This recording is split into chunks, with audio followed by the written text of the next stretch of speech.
true meaning of Buddhism. We all know the story of how Shakyamuni Buddha attained enlightenment. Now let's talk about Buddhism. People in the world have misunderstood Buddhism. Strictly speaking, Buddhism is not a religion in the ordinary sense, different from any other religion. Because the Buddha does not worship idols or advocate monotheism. It is not that one God rules everything, the Buddha said. There is no ruler. All beings in this world are equal. They are past, present and future Buddhas. All sentient beings are future Buddhas, complete with the Tathagata's wisdom and virtues. Therefore, Buddhism does not worship idols, but teaches that there is a sequence to attaining Buddhahood, with earlier ones guiding later ones, and the earlier ones are the teachers. Our relationship with the Buddha is that of a teacher and disciple, not that of idol worship. When we pay homage to the Buddha, it is to subdue our arrogance and show our respect for the Buddha, not to worship. When we pay homage to the Buddha, we mainly subdue our arrogance. Everyone has egoism and arrogance. Because the Buddha is egoless and has already realized the perfect truth of the universe, he does not need you to worship him. When we pay homage to the Buddha, it is for our own benefit, and the Buddha does not require this of us. This is different from other religions.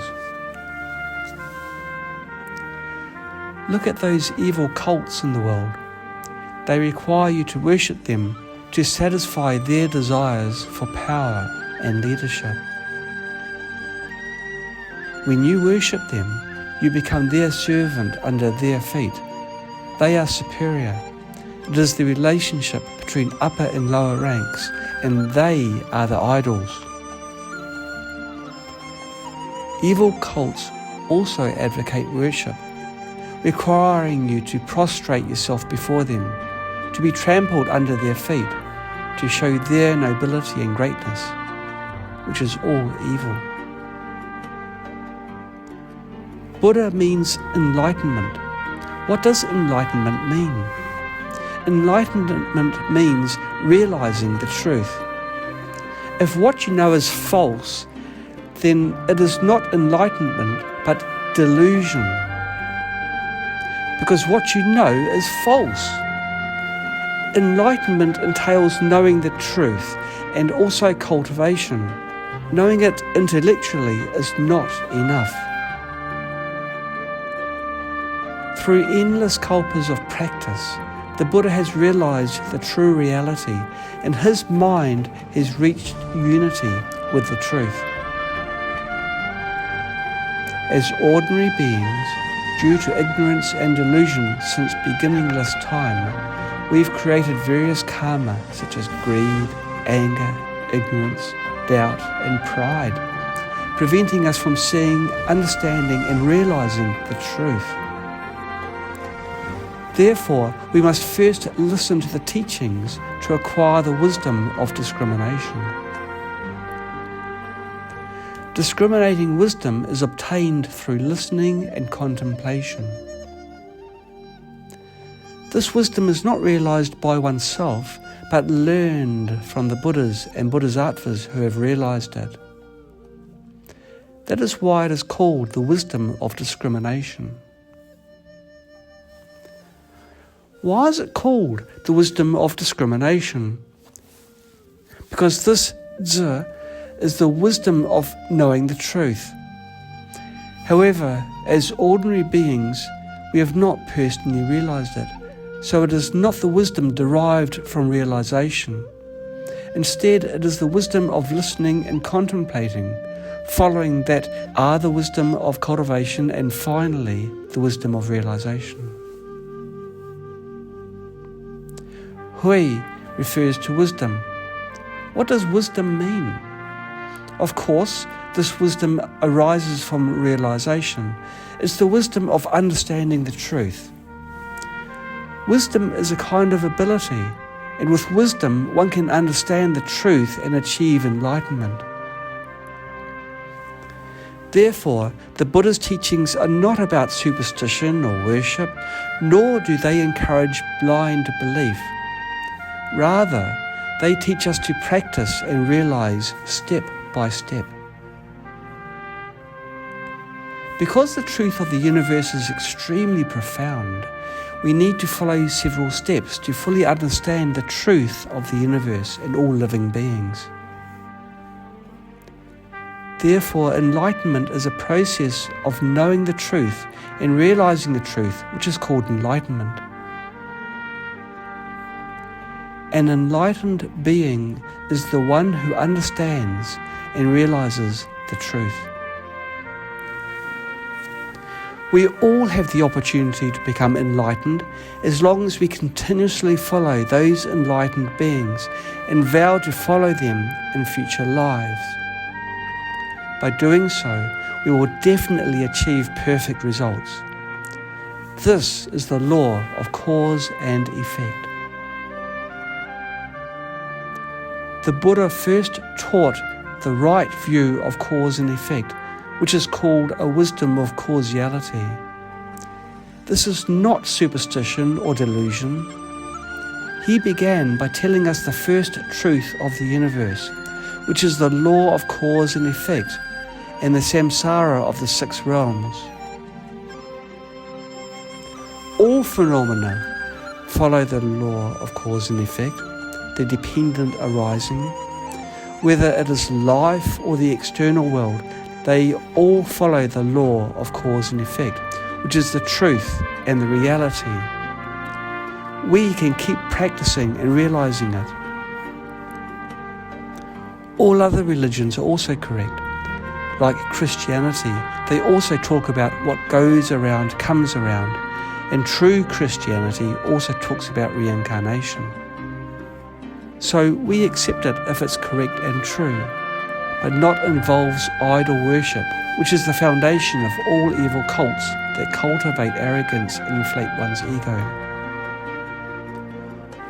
All orthodox teachings pursue truth. All other religions, whether Confucianism, Taoism, or Christianity, have taught and realized part of the truth. By practicing their teachings, one can indeed ascend to heaven after death. It is also true that one can fall into hell by committing 10 evil acts. The 6 realms of samsara do exist. Christianity also acknowledges this, but of course it does not say that one can ascend to heaven after committing evil deeds, such as killing.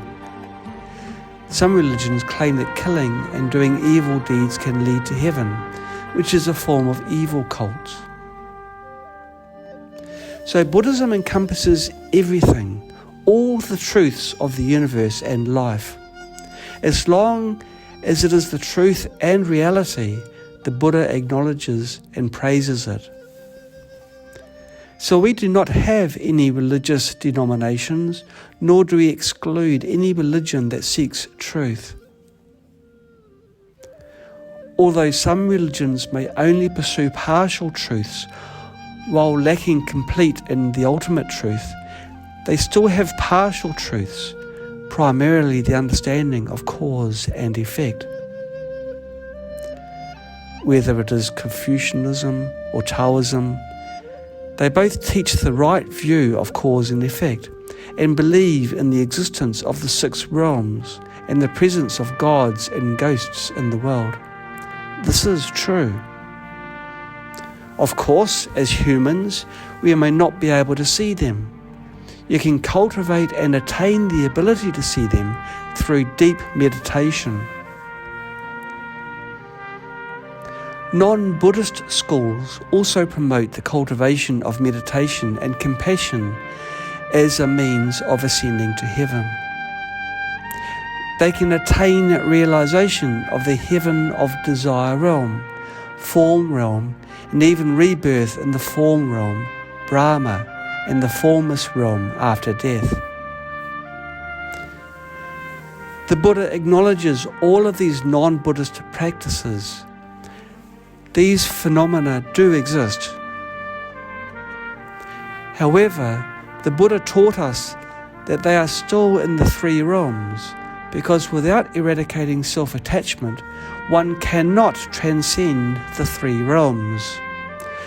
They only know partial truth, but there are deeper truths and reality, which is the wisdom of emptiness and selfishness.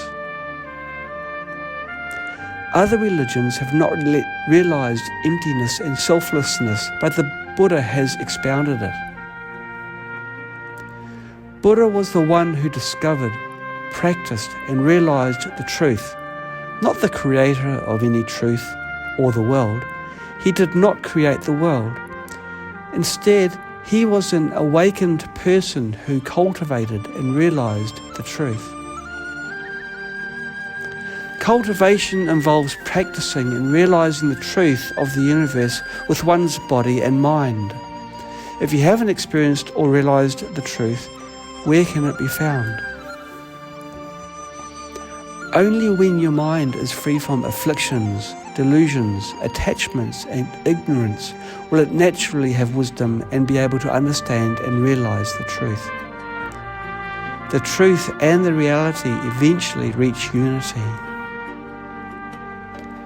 We need to have a brand new understanding of Buddhism like this, and that is what makes a true practitioner. Buddhism acknowledges everything that scientists have verified, as science also seeks truth.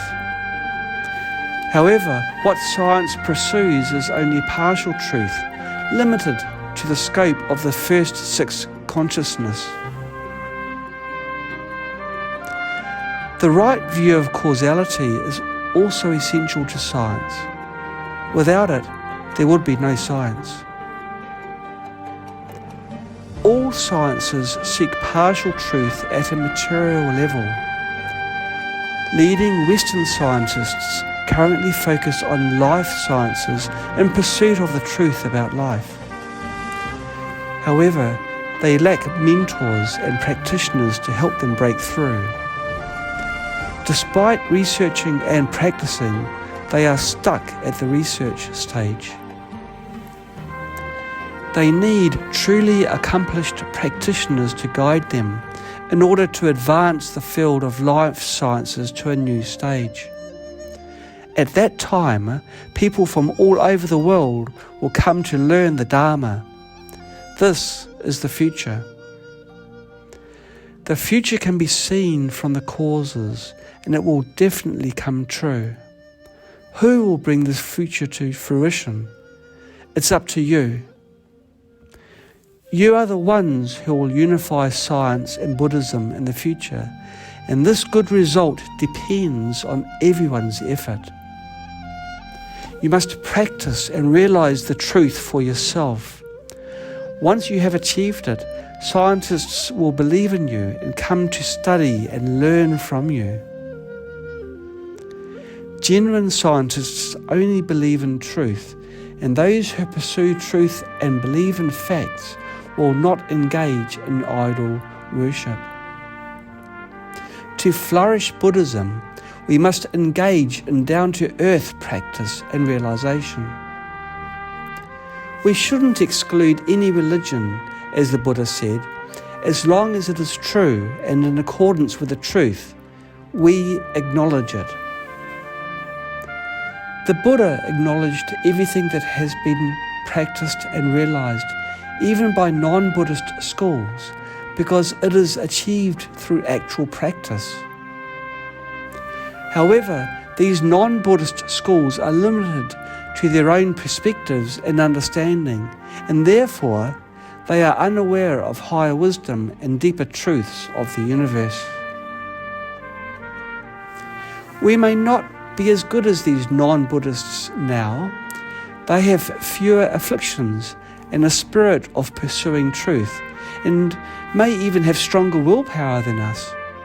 They just haven't encountered spiritual mentors.